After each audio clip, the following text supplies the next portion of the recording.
Shalom Bapak Ibu dan saudara-saudara yang terkasih. Salam sejahtera bagi kita semua. Biarlah di tahun 2022 ini membawakan sukacita, kedamaian yang berlimpah bagi kita semua.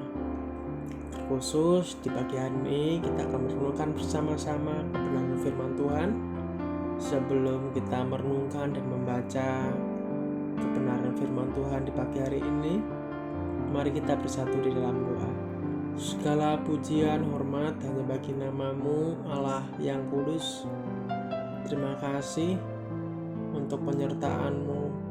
Terima kasih untuk kebaikan-Mu bagi kami, sehingga kami bersama-sama Bapa membaca dan merenungkan firman-Mu. Sertai setiap kami Bapa, baik kami yang sedang bekerja, bahkan dalam perjalanan, bahkan dimanapun kami berada Bapa, biarlah Tuhan selalu menolong kami, mengulurkan tangan-Mu bagi setiap umat-Mu. Hanya di dalam nama Yesus kami berdoa dan siap mendengarkan firman-Mu. Haleluya, amin.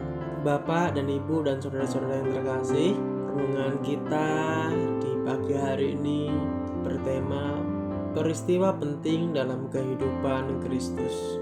Yang poin pertama terambil di dalam kitab Matius 26 ayat 1 sampai 30, dan yang poin kedua di dalam Matius 26 ayat 36 sampai 56, dan poin yang ketiga di dalam Matius 27 ayat 27 sampai 66. Poin yang pertama, perjamuan terakhir di dalam Matius 26 ayat 1 sampai 30, dan di dalam Markus 14 ayat 12 sampai 26, dan di dalam Lukas 22 ayat 7 sampai 38, dan di dalam Yohanes 13 ayat 1 sampai 38. Pertemuan terakhir dengan para murid yang Ia kasihi dimulai dengan sebuah pelajaran.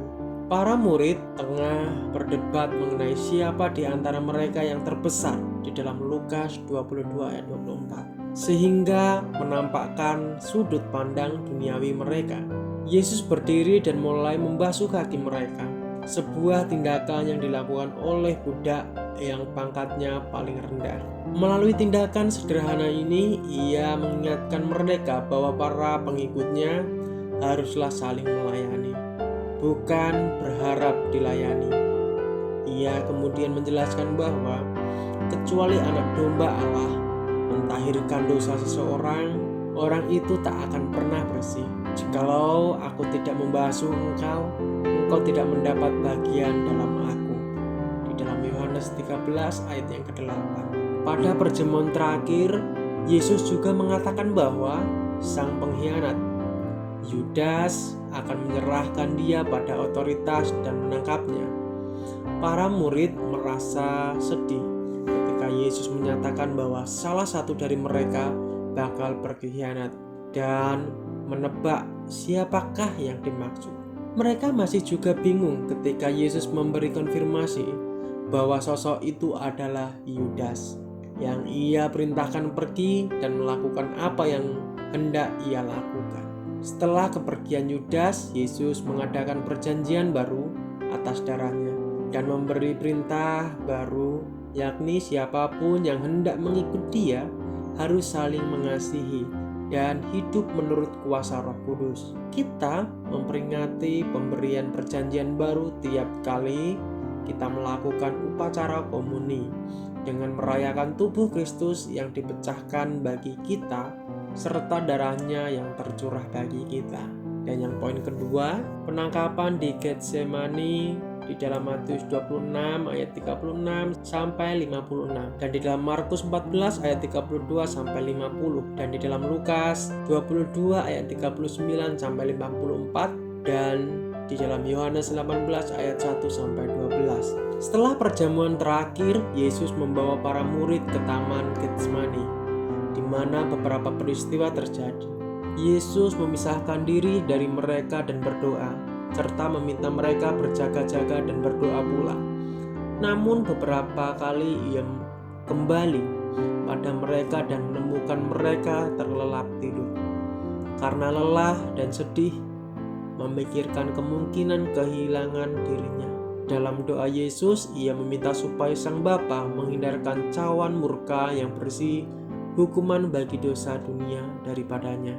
Namun, sama halnya dengan segala sesuatu, Yesus tunduk kehendak Bapanya dan mulai mempersiapkan kematiannya, dan dikuatkan oleh seorang malaikat yang melayaninya selama jam-jam terakhir.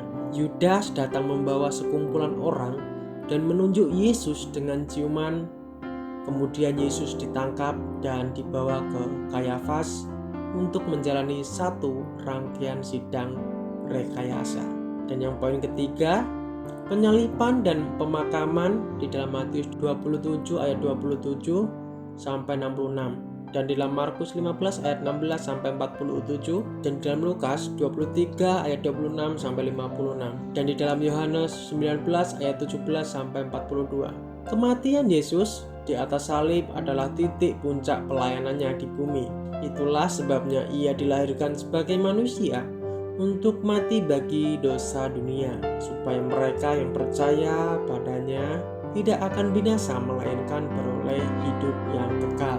Di dalam Yohanes 3 ayat 16 sampai 18. Setelah ditemukan tak bersalah atas semua tuduhan, Yesus tetap diserahkan pada pihak Romawi untuk disalibkan.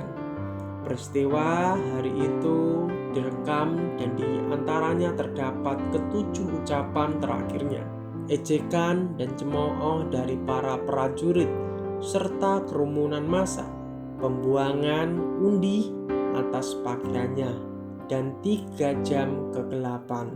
Ketika Yesus menyerahkan rohnya, ada sebuah gempa bumi dan tabit raksasa yang memisahkan tempat kudus dari bait terbelah 2 dari atas hingga bawah, menandakan bahwa akses pada Allah sekarang terbuka bagi siapapun yang mempercayai Yesus.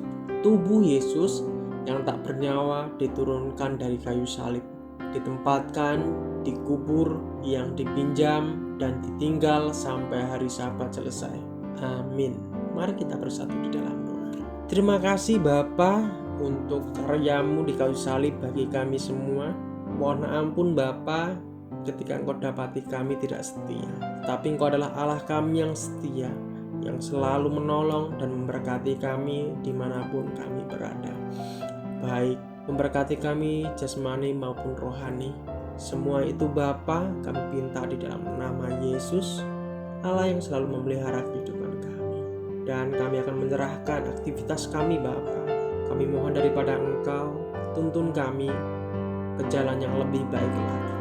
Terpuji namamu, di dalam nama Yesus doa ini kami alaskan. Haleluya, amin. Shalom, selamat pagi, selamat beraktivitas. Tuhan Yesus memberkati kita semua.